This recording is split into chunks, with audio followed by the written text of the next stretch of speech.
y'Imana dusoma amajambo y'Imana dusome muri gicete cyandikiwe Abaheburayo dusoma amajambo y'Imana muri gicete cyandikiwe Abaheburayo cya 12 Abaheburayo cya 12 isezerano rishama cya 259 turahera ku murongo wa mbere havuga ngo dutumbere Yesu wenyine nuko natwe ko dukikijwe n'igifungo kivyabona kingana gityo twiyambure bituremera byose n'icyaha gikunda kutwizingira ko vuba dusiganirwe ibyo twashizwe imbere bihanganye dutumbere Yesu wenyine ubunyenduro yo kwizera kandi niwe gusozereye uwo kubw'umunezero yashizwe imbere yihanganiye umusaraba yagira ikindi soni zawo azagiyera uburyo bw'intebe y'Imana n'ahabwa icyubahiro. Amen. N'uyu muntu n'aya majambo yanditswe n'uwo muntu yandikiye Abaheburayo abasesanguzi babiri yavuga ngo ntiyivuze cyangwa ntiyamenyekanye ariko ageze aha muri iki gice cya 12 dusomye naho yandikiye Abaheburayo ababwira ngo nuko ko dukikijwe n'igifungo cy'ibyaha twiyambure bituremera byose n'icyaha gikunda kutwizingira ko vuba Yesu nahabwa icyubahiro.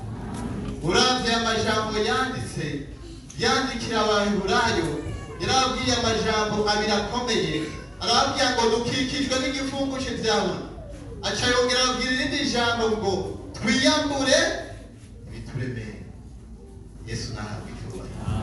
Hari igifungo cy'ibyaha hariho abantu birishingire nta nibo aha yari karabibutsa aho usomye igice usomye amajambo uhereye inyuma muri iki gitabo urabona ingene yagiye aberekera ibyabatanguye kwizera ingene bihanganye ingene baciye mu mibabaro ingene baciye mu bikomeye barihangana bakomeza kugororokera Imana haragera igihe bararengana bagishingira intahe Yesu nahabwa icyubahiro.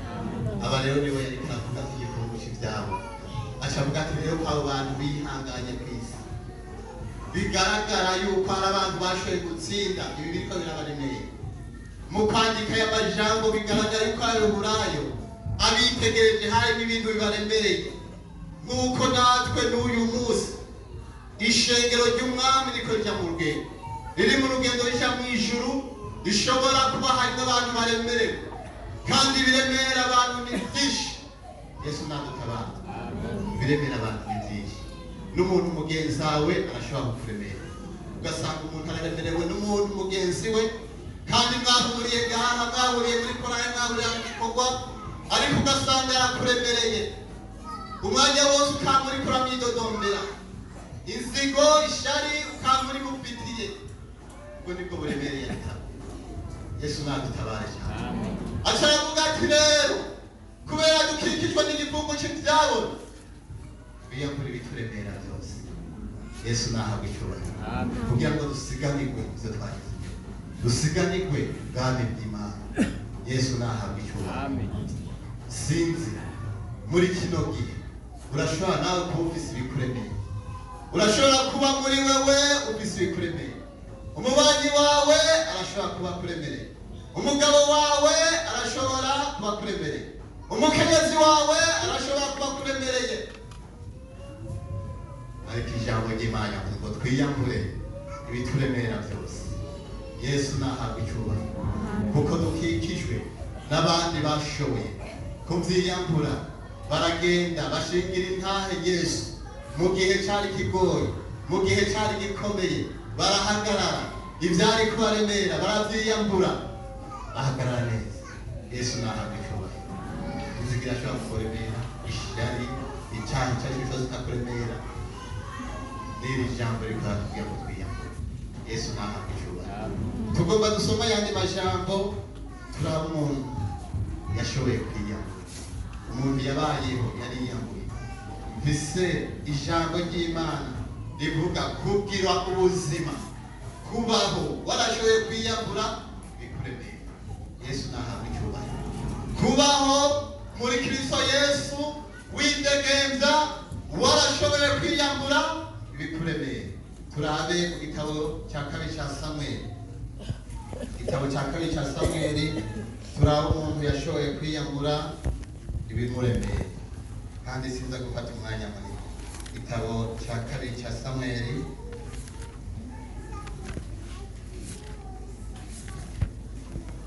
igice cya 16 mu rupapuro rw'amajana 366 isezerano rya kera.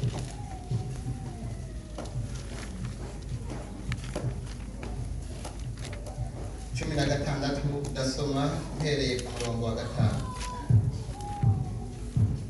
Maze umwami Dawidi ashitse i Bahurimu, asokoroka umuntu wo mu muryango wa Sawuli yitwa Shimeyi mwene Gera, agenda aramutuka inzira yose, agenda aratera umwami Dawidi amabuye n'abantu biwe bose, kandi abantu bose n'abahizi bose bari bamuhagatiye iburyo n'ibumoso.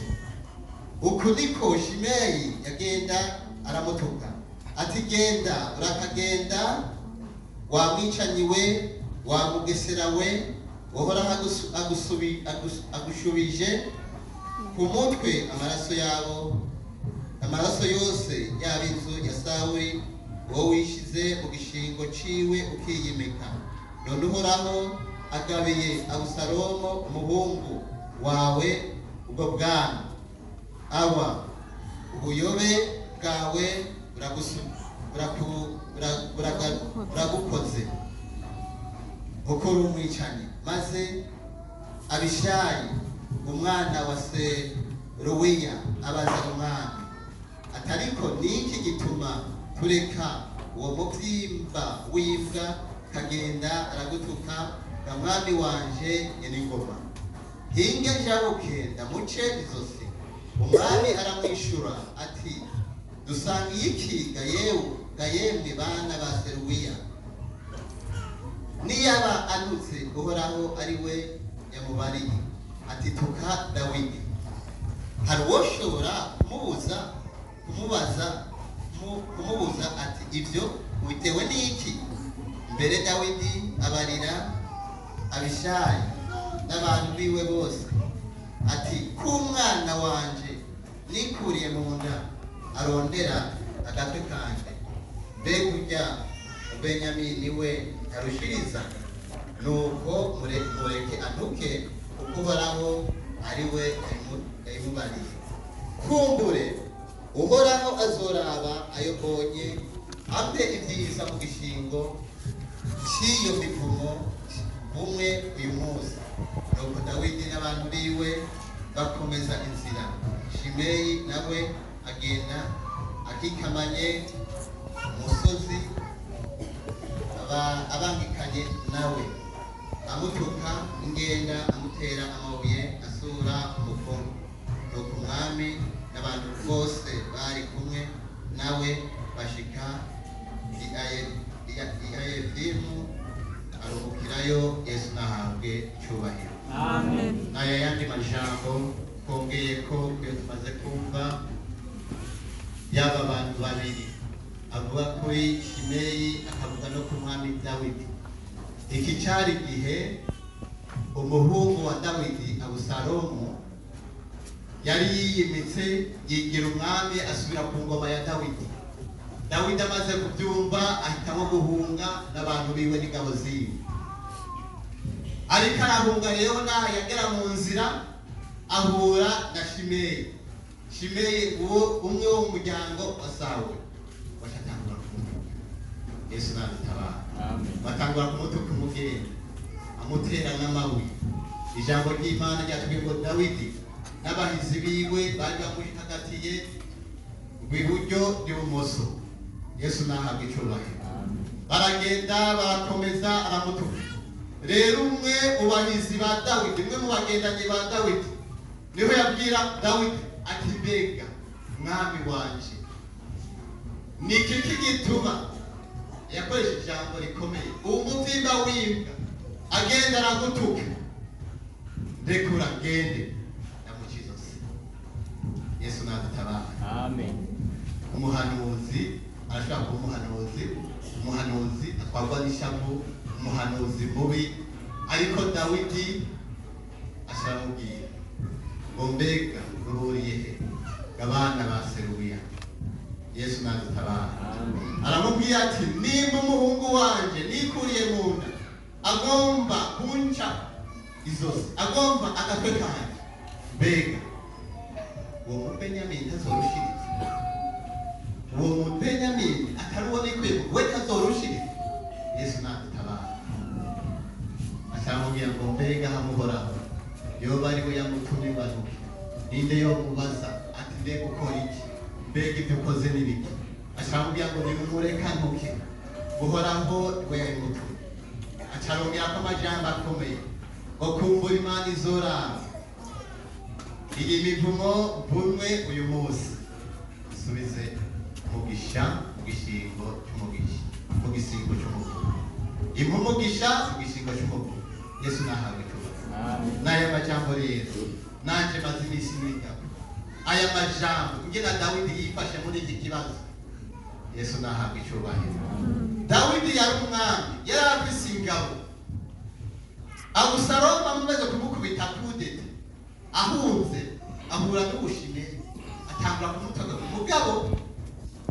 Naho yahunze yari afise igisoda bari, yari afise ingabo bari kumwe, kandi izi ngabo zaragira ati turekwe tumwice. Ariko Dawidi, Yesu nahabwe icyubahiro, kuko yari umuntu w'Imana, kuko yari yaramenyanye n'Imana, kuko yari yaramenye urubanza Imana icyapa ari urubanza rwiza, kuko yari yaramenye yuko n'amagerageza ashobora kuza Imana yayaretse ibona kugira ngo nabige nawe yifate. Dawidi arababwira ngo nimumurekane, nimurekane nayo mabuye. Niyumviye ingena umuntu ntashime yatera amabuye Dawidi akamutera amabuye ari umwami, hanyuma umwami adashikeka. Niyumvira ku gakiza ka Dawidi, niyumvira ku kugoroka kwa Dawidi, niyumvira ku gutungana kwa Dawidi. Yesu nahabwe icyubahiro. Amen. Niyumvira ingena Dawidi yaraciye bugufi kandi ari umwami. Twatangiye amajambo bwa kwiyambura ibituremeye. Naciye mbona ingena Dawidi yari yariyambuye icyubahiro, ubwami bwiwe yari yabwiyambuye, naho yari umwami ntiyabibona.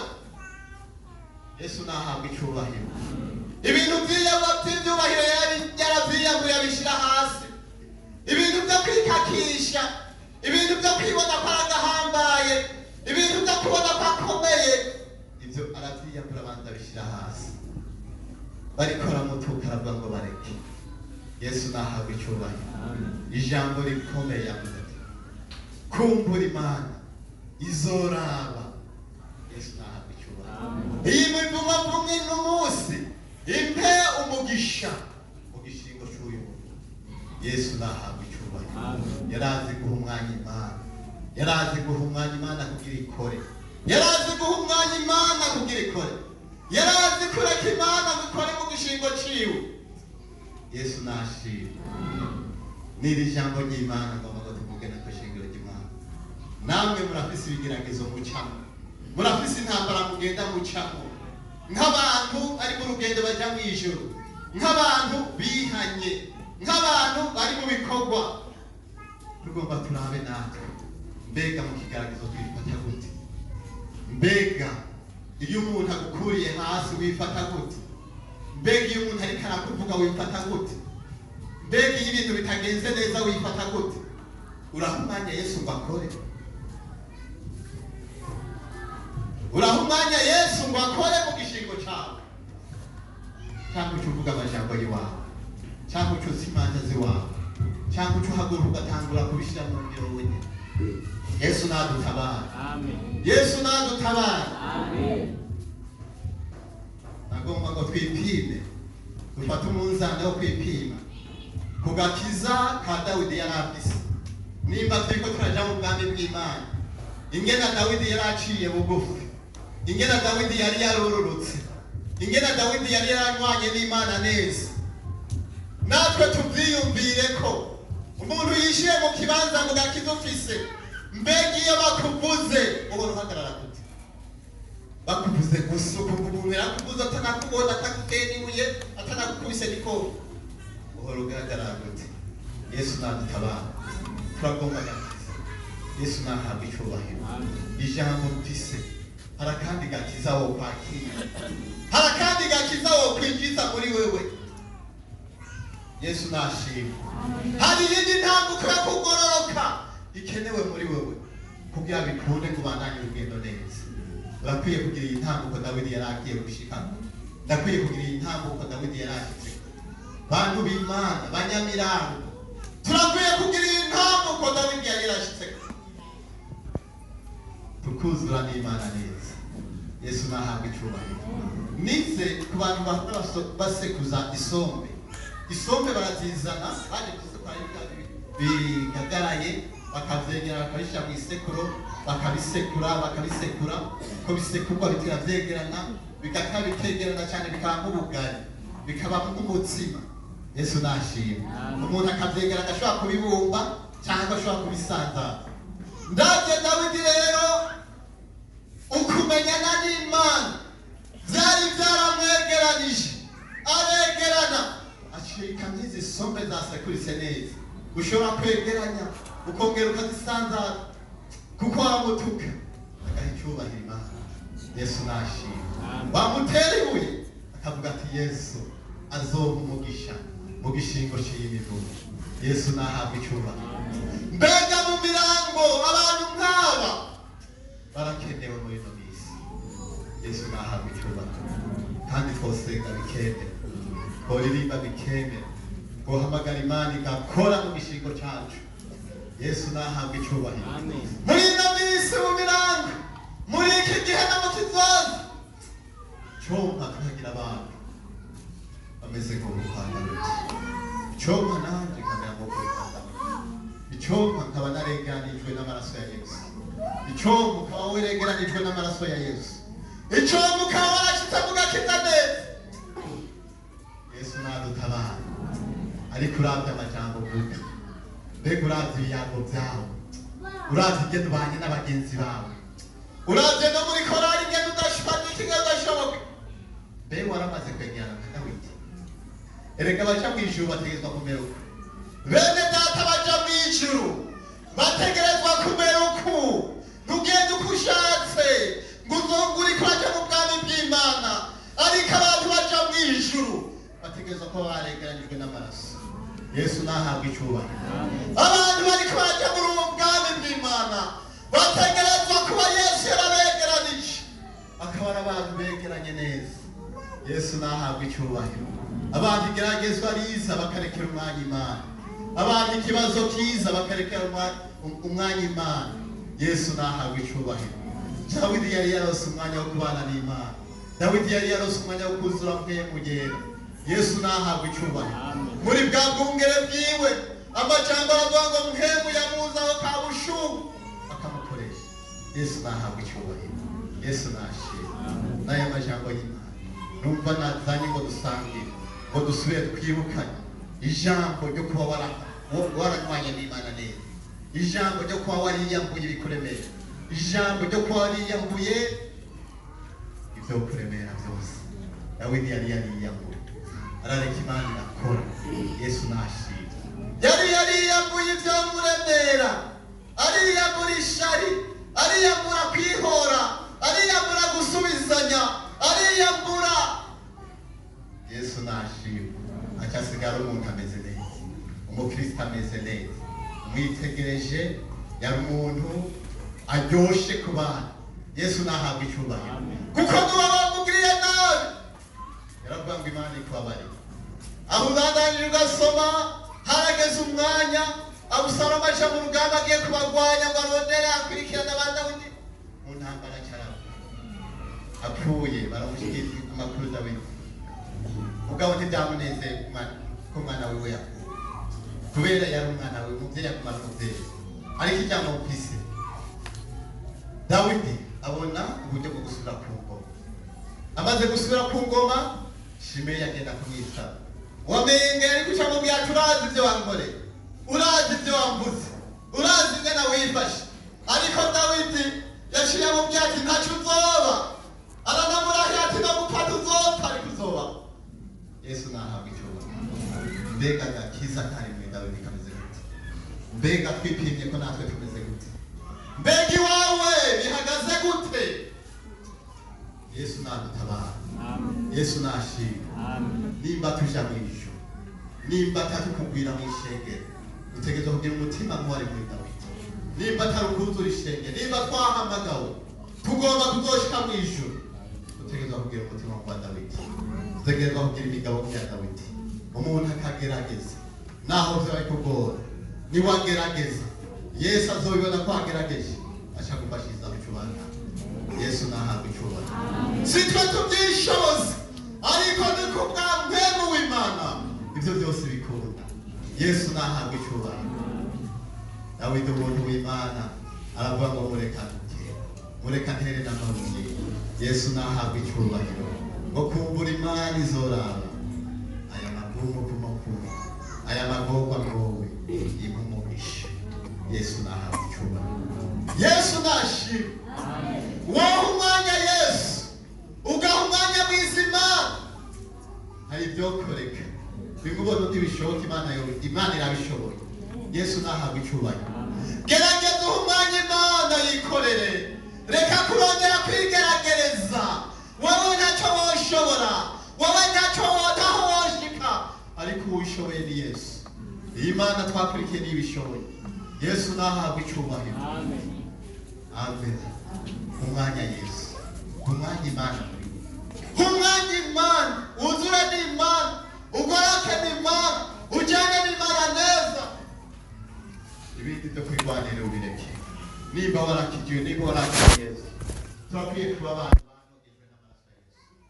N'izi sombe zinoga ukazibumva mu cyangwa zisanzaza zikemera, ariko zikiri ibibaho zizinze zirizengurura. Yesu nahabwa icyubahiro. Bagomba kuba abakristo bantu begera bofashe. Yesu nahabwa icyubahiro.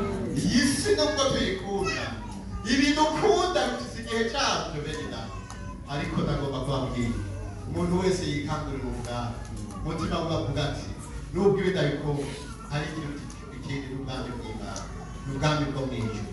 Yesu nahabwa icyubahiro. Abantu bakuraniye kuzura n'Imana, bakiraniye kugororoka, bakiraniye kugagarama ukuri. Imana muyereke yikorere, hagati muri mwe bikore, hagati muri twe bikore. Yesu nahabwa icyubahiro. Kandi nitwaba tworoshe, nitwaba twararwanye n'Imana, nitwaba twaruzuye na Yesu kubw'amaraso ya Kristo, icyo tuzokora kizotubera. Dawidi kubera yaretse umwanya akaburekera Imana, yaciye agaruka ku rugo atarinze no kucoka no kuruha, yakinjuye hanyuma mu nyuma aragaruka. Yesu nahabwa icyubahiro. Turekere umwanya Imana ikore. Umuntu yiyambura ibimuremeye, areke Yesu aba ari wakora. Yesu nahabwa icyubahiro. Nimba tujya mu ijuru, turekere umwanya Imana. Turekere umwanya Imana. Muri twebwe duha umwanya mwiza Imana. Hajya mu kibanza duha umwanya mwiza Imana. Reka kurondera gukoresha amajambo yawe. Reka kurondera kwirwanirira. Kuko kwirwanira kwawe ntaho kongera, ariko ubirekere Yesu. Dawidi abirekera Yesu. Yesu nahabwa icyubahiro. Kubera yari yaronse umwanya neza wo kubana na Yesu. Kubera yari yabonye umwanya wo guha Yesu umwanya. Kubera yari azi ubushobozi bw'Imana. Yari yarabwakiriye. Yari yarafashe umwanya wo kumenya Imana. Ariko ubu tubaye mu ishengero, umuntu ukarira munega no kubiririmba ku munwa, bitinjiye mu maraso ngo byinjiye no mu magufa. Ibi bintu bya Yesu birakwiye kutwinjiramo neza, bikinjira no mu isokoro, niho bizokunda kuduhimbara Imana. Umwami Yesu nabaheza. Yaraye amajambo y'Imana nakuzaniye ngo twibukanye. Sinzi ingene uhagaze mu gukiza, sinzi aho ugejeje gukizwa, ariko kuri yo ntabwo ugeze ko. Nagomba nakubwire ngo hari ibindi ntabwo nk'iyi Dawidi yari yarashyitse ko ukwiye gutambukira ko. Yesu nahabwa icyubahiro. Nta bikigutsinda. Waranesheje, usigaye unesha kuko kwa Dawidi. Nimba hari ikigutsinda, amaraso ya Yesu acyambyeza. Amaraso ya Yesu ariho gutabara. Turabahaye itazi, turarangije amajambo dufise yarara. Mbega nta bikigutsinda. Urumva wahagarara imbere ya Dawidi ukavuga uti ndameze nka Dawidi. Yesu nadutabara. Muri iyo minsi urumva wohagarara muri ino minsi urumva wohagarara.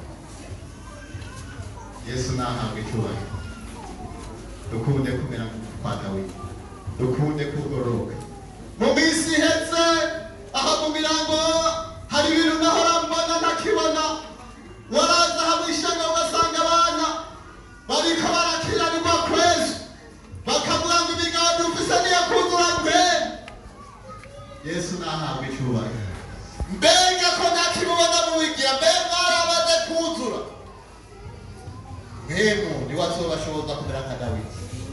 Mwemu w'Imana niwe azobashoboza koroha nka Dawidi. Mwemu w'Imana niwe azobashoboza kwihanganira byose nk'uko Dawidi yihangana. Yesu nabahezagire. Yaraye amajambo y'Imana abayumvise umwami nabahezagire. Tugomba dusabe mubwiriza wacu basengere. Turamuhaye ikaze.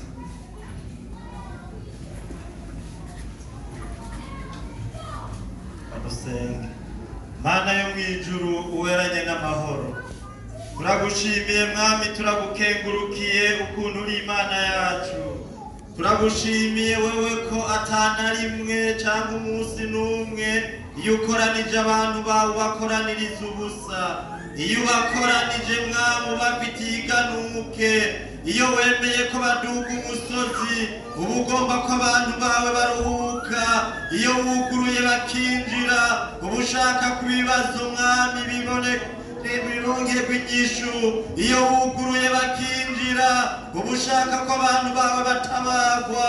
None rero mwami uyu mugoroba umukozi wawe nguyu yari imbere yawe yari karashikiriza ishengero ryawe icyo wamurungikanye. None nguhaba mwami mu izina rya Yesu abamaze gutahura ibanga ryawe, abamaze gutahura kwiyeza no kwitunganya, umukozi wawe amaze gutanga iganuke, ngaba bari imbere yawe mu izina rya Yesu. Bari imbere yawe kugira ngo biyambure ibibaremereye, bari imbere yawe kugira ngo biyambure ibibarusha, bari imbere yawe kugira ngo biyambure ibituma bagerera kure yawe, bari imbere yawe kugira ngo bezwe bongere bozwe n'amaraso yawe. None rero mwami ngaba barapfukamye munsi y'umusaraba, turabaregukanye, turabaduganye igorogota mwami, kuko igorogota niho birongeka, igorogota niho waviriye amaraso kugira ngo duharigwe ibyaha. None rero ngaba bari imbere yawe mu izina rya Yesu, bariko baraca bugufi, bariko bariyeza mu maraso yawe. Ubaharire utabaharuriye, ubaharire mwami ikintu cose umugwanizi yabatsindishije, ubagwizeko imbabazi zawe. Haleluya. Ubaharire kuri bito na binini, ubaharire ku byo bibuka n'ibyo batibuka, ubagwizeko imbabazi zawe mwami. Uhejeje kubaharira utabaharuriye, uhejeje gusubira kubandika mu gitabo cy'ubugingo, ucubongera inkomezi zo guhagarara neza, zo kugwana n'ibibagwanya, ubongera inkomezi zo kuramiriza, ubongera inkomezi zo kwandikwa ko kirazira muri ino minsi ya nyuma, ubongera inkomezi zo kuba ivyete bisomeka aho batuye, aho birirwa, aho bakorera, aho babaye mwami. Ubongera inkomezi bagende baraba ivyete bisomeka, bagende baraba nk'uko Dawudi yarameze, bagende ari abantu bashobora kugondeka, bagende ari abantu bashobora mwami kugushingira intahe. Ibisigaye ugenda ubikora nk'Imana, tubisabye gutyo mu izina ryawe ryera Yesu, amen.